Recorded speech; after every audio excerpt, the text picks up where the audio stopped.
প্রথমেই বলে রাখি, আমাদের এটা কোনো ট্যুর ব্লগ নয়।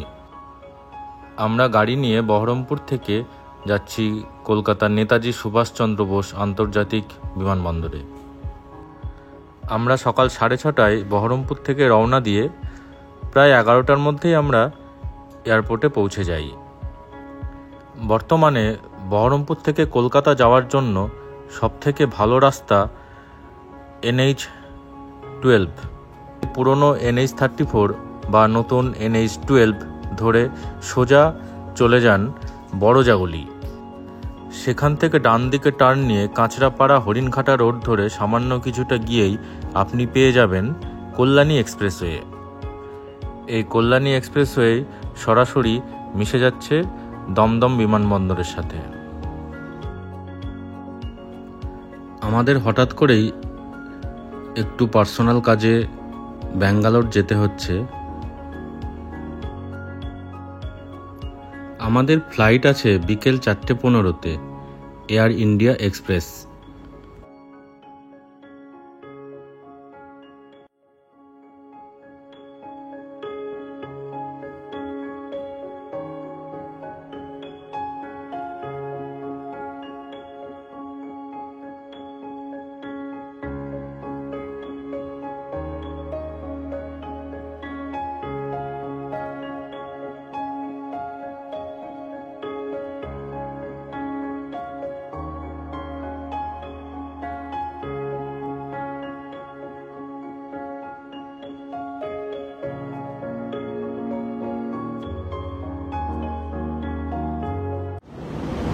আমরা চলে এলাম দমদম এয়ারপোর্ট।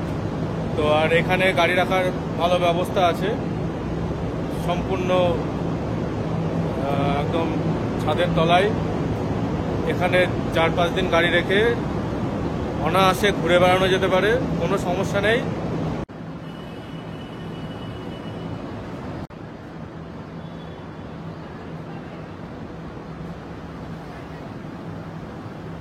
নিচেও জায়গা আছে। আমরা গাড়ি পার্কিং করে এবার এয়ারপোর্টের এন্ট্রির দিকে যাচ্ছি। সেখানে ঢুকে তারপর দেখাচ্ছি কি হলো।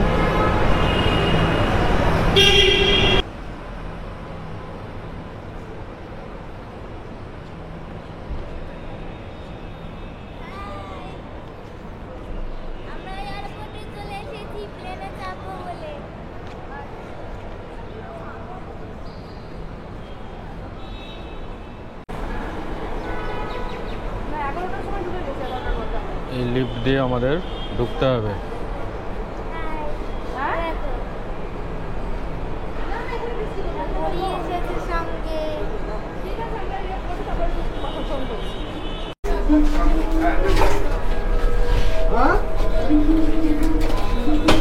না কালকে রাস্তা হবে না, কালকে রাস্তা হবে না।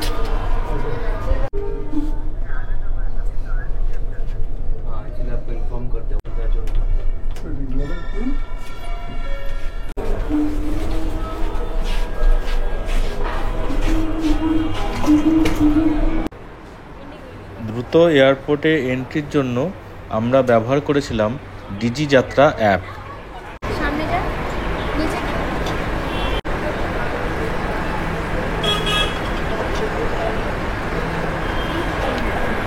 আমরা বারকোড স্ক্যান করে এয়ারপোর্টে এন্ট্রি নিলাম। তো এবার দেখা যাক, আমাদের ব্যাগগুলো দিতে হবে জমা, তারপরে আমরা দেখি। এখনও সময় আছে, আমাদের 4:15-তে ফ্লাইট, অনেকটা সময় আছে। তো এই হচ্ছে আমাদের এয়ারপোর্টের এক ঝলক। এবার আমাদের এয়ার ইন্ডিয়া এক্সপ্রেস কাউন্টারে যেতে হবে, যেখানে ব্যাগ জমা দিতে হবে।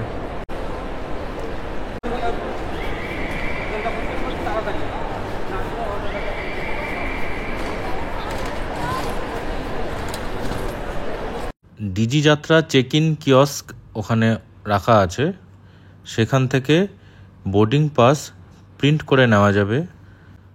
যেহেতু আমাদের ডিজি যাত্রাতে লগ ইন করা আছে, তাই সেখানে ল্যাঙ্গুয়েজ সিলেক্ট করে শুধুমাত্র ক্যামেরার দিকে তাকালেই আমাদের সমস্ত ডিটেলস এবং বোর্ডিং পাস চলে আসছে।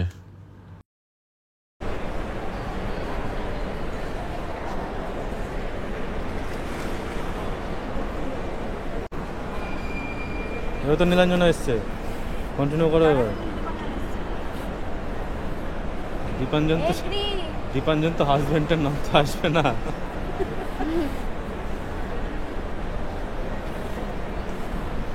এইভাবে বোর্ডিং পাস করে নেওয়া যাবে, কোনো ঝামেলায় নাই, কিছু দিতে হচ্ছে না, শুধু চেহারা দেখালে হয়ে গেল।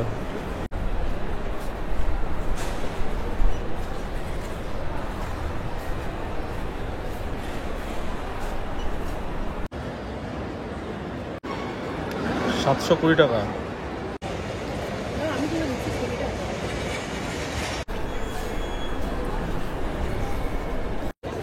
আমরা কাউন্টারে ব্যাগ জমা দিয়ে এই বোর্ডিং পাস নিয়ে নিলাম।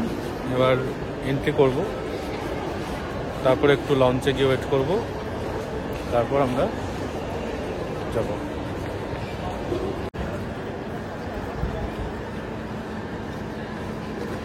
সিকিউরিটি চেক হলো, সিকিউরিটি চেক হওয়ার পর আমরা ভেতরে ঢুকলাম। এবার আমরা লঞ্চে যাব, ট্রাভেল ক্লাব লঞ্চ, এটা দিয়ে যেতে হবে port terminal. Travel club launch উপরে, তো উপরে যাই, দেখছি।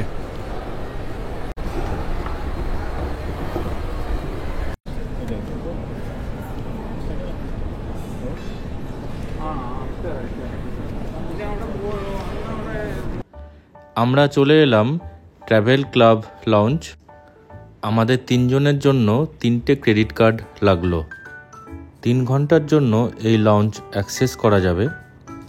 তার সাথে আমরা ওয়াশরুম ব্যবহার করতে পারবো এবং এখানে যে সমস্ত খাবারগুলো অ্যাভেলেবেল আছে সবগুলোই যত খুশি নেওয়া যাবে। চা আছে, কোল্ড ড্রিঙ্কস, কফি। লাঞ্চের সময় গিয়েছিলাম, তাই সেখানে লাঞ্চের বিভিন্ন রকম আইটেম, ভেজ, নন ভেজ সব কিছুই পাওয়া যাবে। সঙ্গে মিষ্টিও আছে, জল আছে। একটু মিষ্টির আইটেমও নিয়ে নিলাম, খেয়ে নিই। একটা কোল্ড ড্রিঙ্কস নিয়ে নিলাম।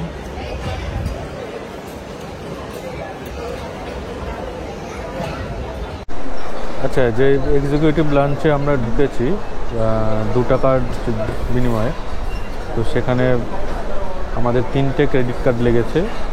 তো যেই কার্ডগুলোতে এয়ারপোর্ট লঞ্চ অ্যাক্সেস আছে সেগুলোই একমাত্র এখানে পাওয়া যাবে। আর যদি আপনার কার্ডে লঞ্চ অ্যাক্সেস না থাকে তাহলে সেখানে 1499 টাকা পে করে ঢুকতে হবে। তো কিছু কিছু ক্রেডিট কার্ড এবং কিছু কিছু ডেবিট কার্ড যেগুলোতে এয়ারপোর্ট লঞ্চ অ্যাক্সেস ফ্রি আছে সেগুলো এখানে অ্যালাউ হবে, সেগুলোতে ফ্রিতেই এখানে এন্ট্রি নেওয়া যাবে। এখানে খাওয়া সব ফ্রি, ওয়াশরুম আছে, এখানে এরকম বসার জায়গাও আছে, বসে রেস্ট নেওয়া যেতে পারে। আরেকটা জিনিস, নিজের নামে ক্রেডিট কার্ড বা ডেবিট কার্ড নিজের নামে না থাকলেও হবে, যদি আপনি আপনার বন্ধু, মা, বাবা কার্ডে যদি থেকে থাকে সেই অফার, তাহলে নিয়ে আসলেও হবে। এরকম নয় যে আমি এন্ট্রি নিচ্ছি মানে আমারই কার্ড থাকতে হবে, এমন ব্যাপার নেই। আমার মেয়ের যেরকম ক্রেডিট কার্ড নেই, ও অন্য কার্ড দিয়ে ওকে আমি এন্ট্রি করিয়েছি, তো এরকম করা যায়, কোনো অসুবিধা নেই। তো যাই হোক, ব্যবস্থা বেশ ভালোই।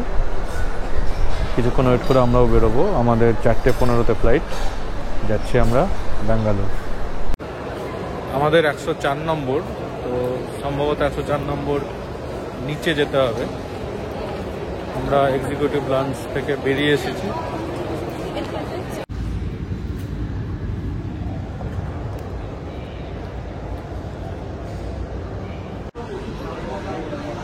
এখানে পানীয় জলের ব্যবস্থা আছে, স্পর্শহীন, নিচে সেন্সার আছে, এখানে করলে জল বেরোচ্ছে। আর এখানে বোতলেও জল ভরে নেওয়া যাবে, 750 ml বোতল ব্যবহার করতে হবে।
তুই কি করছিস? কত বইপত্র দিয়েছে নাকি? প্লেনে সব লেখা আছে।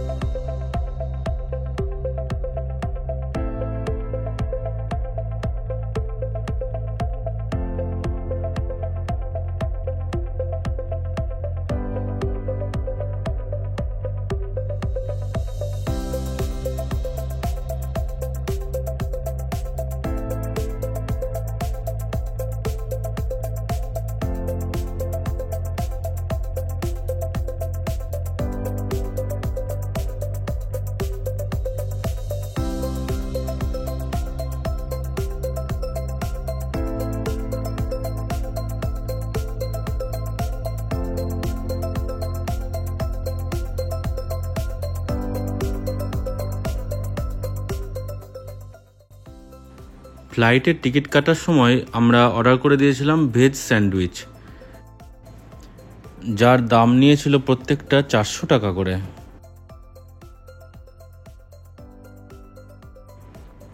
খাবার কোয়ালিটি মোটামুটি ছিল, খুব একটা ভালো আমাদের লাগেনি, কেননা একদম ঠান্ডা, মানে ফ্রিজের ঠান্ডা দিয়ে দিয়েছিল, কোনো গরম করার কোনো ব্যবস্থা নেই। তো যাই হোক, খিদে পেয়েছিল তাই খেয়ে নিলাম।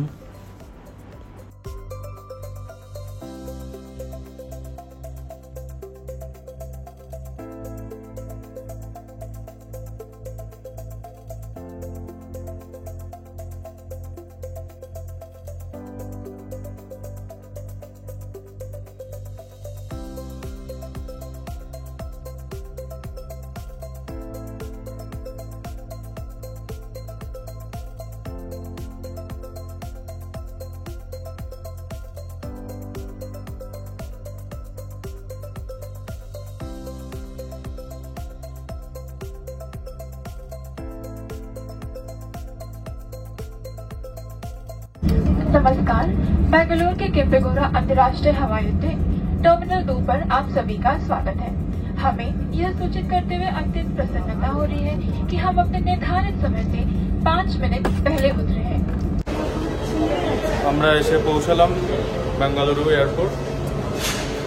এবার আমাদের গাড়ি নিতে আসবে, সেখান থেকে আমরা হোটেলে যাব।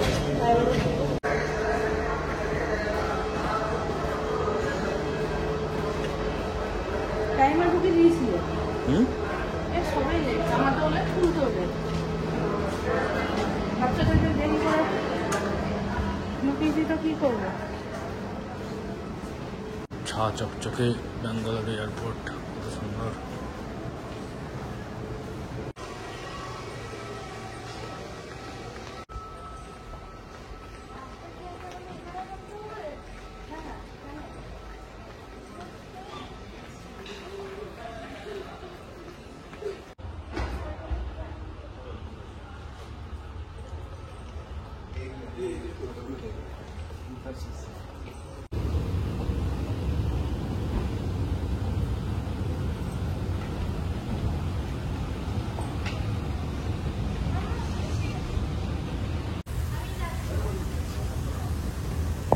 একটা কৃত্রিম ফোয়ারাও ঝর্ণা তৈরি করে দিয়েছে।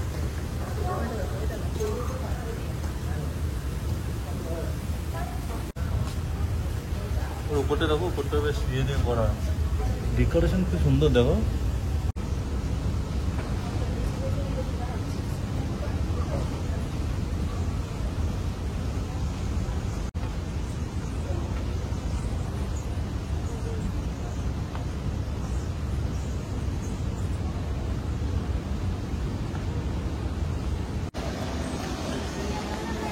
এই বেঙ্গালুরু এয়ারপোর্টটা অসাধারণ। ড্রাইভার চলো, না না, আরে বিশাল বড় বড় ডিসপ্লে, মানে তাতে পুরো চিড়িয়াখানার মতো লাগছে সত্যি কথা। প্লেন থেকে নেমে এবার হোটেলে যাচ্ছি, ড্রাইভার আসছে, হোটেলে যাব, খাবো দাবো। খুব সুন্দর বেঙ্গালুরু এয়ারপোর্টটা, দারুণ এয়ারপোর্ট। কলকাতার থেকে এটা ভালো এয়ারপোর্ট। চলে যা তুই, চলে যা, দাঁড়াগা পড়ে গেছে তো হাতি। যা। হাতি পড়ে গেছে, ঠিকই বলেছিস। এটা হচ্ছে এদের পিক আপ পয়েন্ট। এখানে বিভিন্ন নাম্বার দিয়ে পিক আপ পয়েন্ট করা আছে। কোনো গাড়ি আপনাকে পিক আপ করতে আসলে সেই নাম্বার অনুযায়ী নিতে আসবে।